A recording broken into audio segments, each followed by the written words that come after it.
Hello, everybody. This is Joseph P. Farrell with news and views from the Nefarium on Thursday, August 17th, 2023. Just a quick reminder, we do not have a vid chat tomorrow. Please remember to keep checking the schedule. Our next vid chat will be a week from tomorrow. They are saying that there's very low probability of any precipitation, which is good because we've been dogged by it all year. They are saying, however, that the temperatures are going to be unbearably hot once again. So please remember to keep checking the schedule just to make sure that our vid chat is going to go forward. Now, most of you have probably already heard that there are problems, massive problems, with the narrative, or rather narratives coming out about the Maui fires. Now, this is unusual to me because every fire that we've experienced thus far, including the fires in California, the narrative has been cobbled together fairly quickly. You'll notice that this time around they're having a little bit of difficulty cobbling together any narrative at all, and it doesn't even look like they're really trying to press any narrative because already what has been said is being picked apart largely by eyewitnesses posting their videos and comments on the internet, but there's also been some analysis by a very few people, and many of you have posted some of your own thoughts and comments about it in the forum area. My point here being that there really doesn't appear to be much of an effort to create a narrative. However, there does appear to be the question of cui bono, who benefited from all of this. So I want to talk today about the very tip of an iceberg, because what I suspect I'm going to be doing next week is doing kind of a blog roundup on the Maui fire, trying to collect various stories together and doing a blog or several blogs in the website.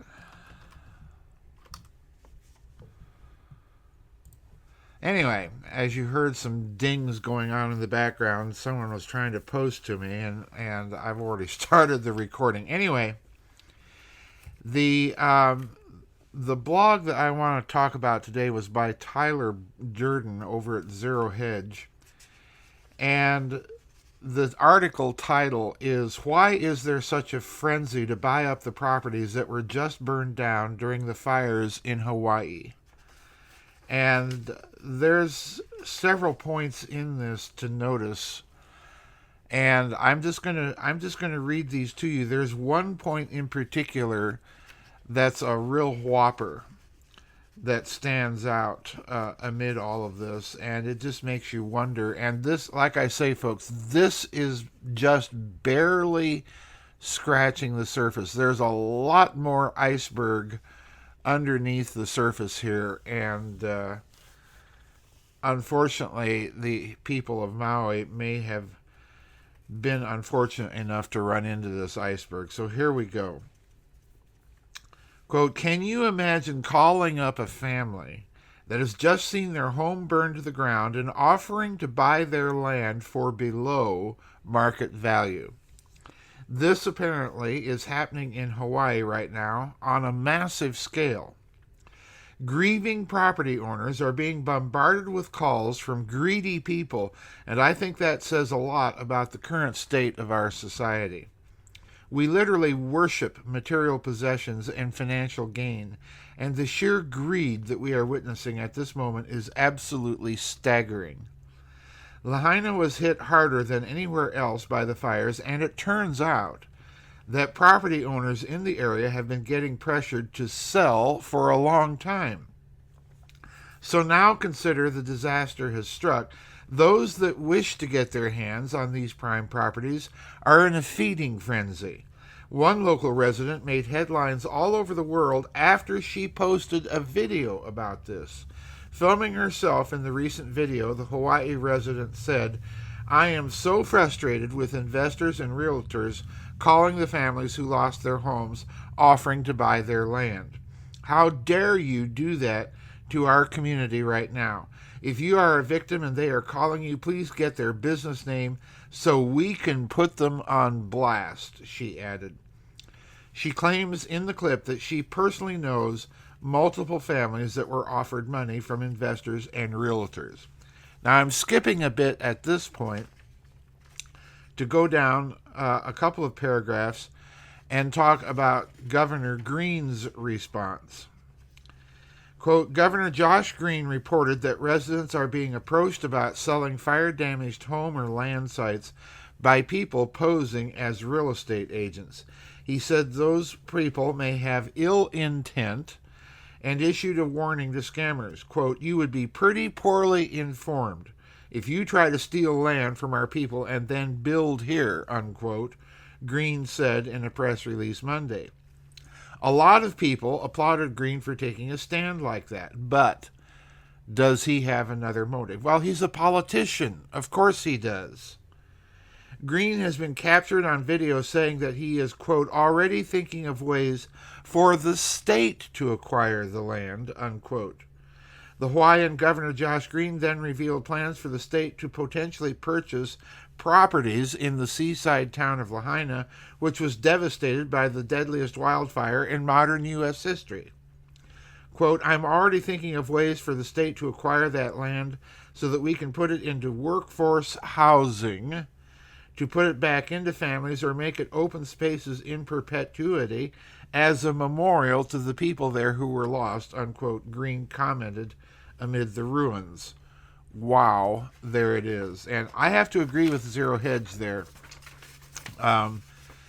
They could seize the land, of course, under eminent domain and force people basically to pay whatever price the government wants to put on it. So there's something going on here with Maui. And again, as I said, I'm going to try and round up all the stories and do some blogs on the website. I'm aware that there were plans for an AI 15-minute island and all of that other nonsense that were going on behind the scenes in Maui.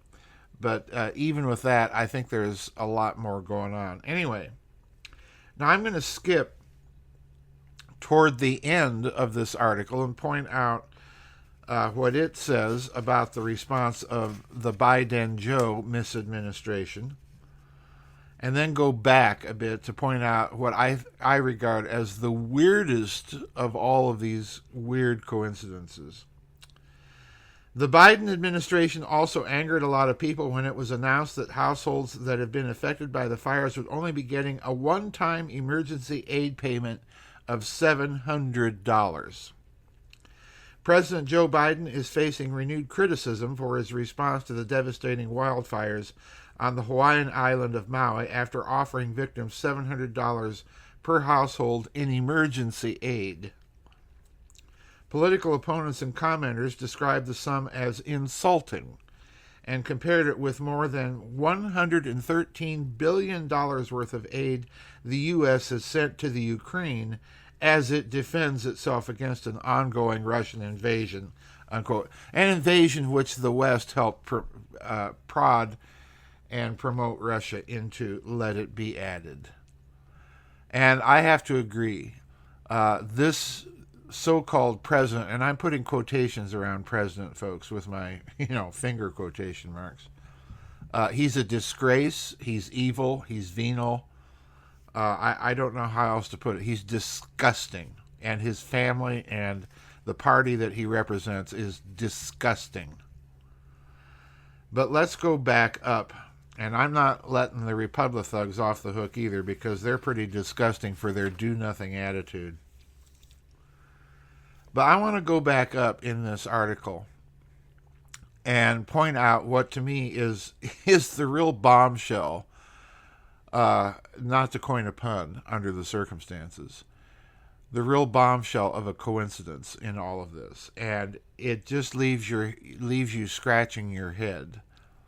And it's this, quote, meanwhile, it is being reported that the police chief on Maui just happens to be the exact same guy that was, quote, the incident commander, unquote, during the horrific mass shooting in Las Vegas in 2017. Maui Police Chief John Pelletier is no stranger to responding to mass tragedy.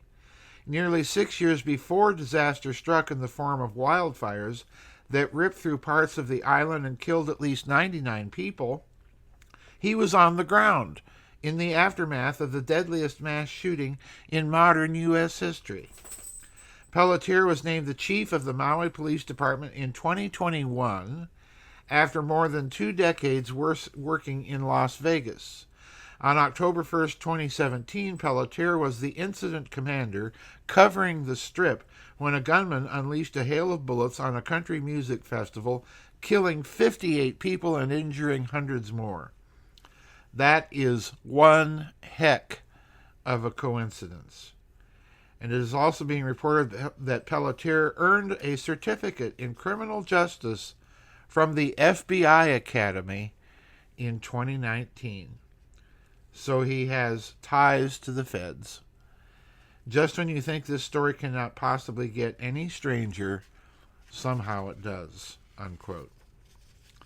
So there you have it, folks, and that is, as I said, just the tip of the iceberg of strangeness.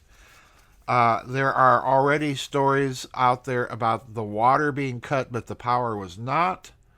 There are stories that the sirens malfunctioned. There are stories of people wondering how, in the name of sense, their buildings and cars can be burnt to the ground, and in the same pattern that we saw in California, shrubs and trees left, standing and unburned, and on we could go. Now, folks, I realize that there are some people saying that it was heavy undergrowth, heavy underbrush. There are other people arguing that it was all the spraying that was taking place over Maui that appeared a few days earlier, and that this was prepping for the fires with fuel, that the winds dried out the plants, and so on and so forth. I'm in the all of the above camp, provided that we remember one cardinal rule about these types of fires, and that is, they do appear to be some sort of technology that is driving them, because this will mark the at least the third incident, if not much more, by anyone's count, that people are being driven off their land and property by disaster so that others can pick up that land or property to promote whatever silly, crazy agenda that they want to promote.